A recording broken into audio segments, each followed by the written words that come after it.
Season শেষ হয়ে যাবার পরেও কিভাবে আমি আমার ক্যাপসিকাম গাছে এখনও ফল পাচ্ছি সেটাই আজ আপনাদের সাথে শেয়ার করব।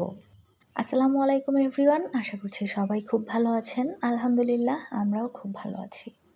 আমার এই ক্যাপসিকাম গাছটা সেই শীতের শুরুর দিকে এনেছিলাম, আর তখন তো আপনাদের সাথে শেয়ারও করেছিলাম। তো আজ আপনাদের সাথে শেয়ার করব কিভাবে আমি এই গাছের যত্ন নিয়েছি, যার কারণে সিজন শেষ হয়ে গেলেও আমার গাছে এখনও ক্যাপসিকাম ধরছে।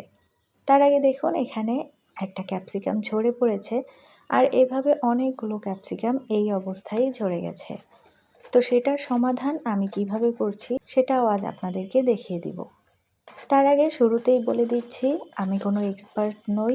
আমি শুধু শখ করে এই গাছটা এনেছিলাম, আর তাতে এত সুন্দর ফল পেয়ে আমি তো খুবই খুশি। আর সেই খুশি থেকেই মূলত ভিডিওটা শেয়ার করা, যাতে যারা গাছ লাগাতে চায় কিন্তু নিরাশ হবার ভয়ে আবার লাগায় না, সেই সব আপুরা একটু উৎসাহিত হয়। তাই ভুল ত্রুটি ক্ষমা সুন্দর দৃষ্টিতে দেখবেন।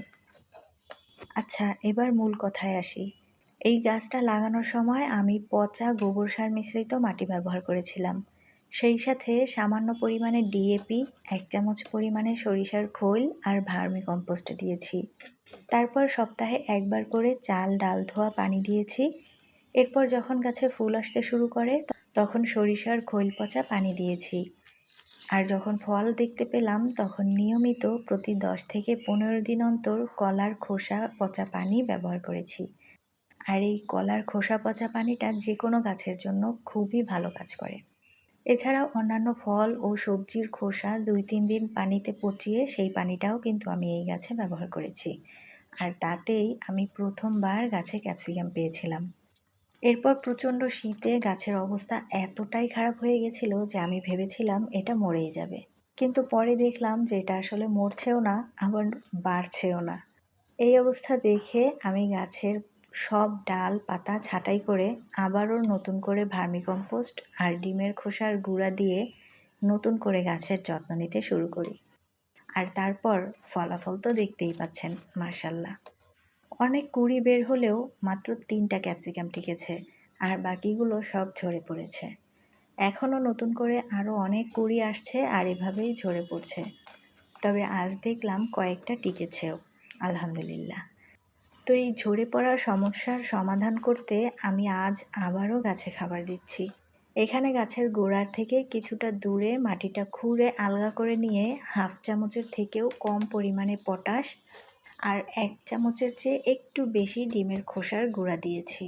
যেহেতু আমার টবটা অনেক ছোট, তাই পটাশের পরিমাণটাও খুব কম দিয়েছি, কারণ রাসায়নিক সার পরিমাণে বেশি দিয়ে ফেললে ভালোর পরিবর্তে গাছের ক্ষতিটাই বেশি হয়। তো খাবার দেয়া শেষ।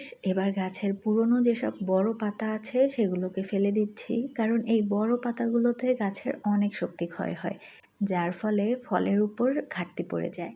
তাই এই পাতাগুলো ফেলে দিলে সেই শক্তিটা গাছ তার ফল বৃদ্ধির কাজে ব্যয় করতে পারবে। তাছাড়া এই কোঁকড়ানো পাতাগুলো গাছের জন্য ক্ষতিকরও হয়, তাই এগুলো ফেলে দেওয়াই ভালো। সবশেষে এবার পানি দিয়ে দেব। আর এই পুরো কাজটা কিন্তু আমি রোদ পড়ার আগেই শেষ করেছি। রোদের মধ্যে কখনোই গাছে সার দেওয়া উচিত নয়। যাই হোক, ভিডিওটা কেমন লাগলো কমেন্ট করে জানাতে ভুলবেন না। আর যদি একটুকুও উপকারী মনে হয় তাহলে অবশ্যই একটা লাভ রিয়েক্ট দিয়ে দিবেন। আর চাইলে পেজটাতে ফলো করে আমার বন্ধু হয়ে পাশেই থাকতে পারেন। আল্লাহ হাফেজ।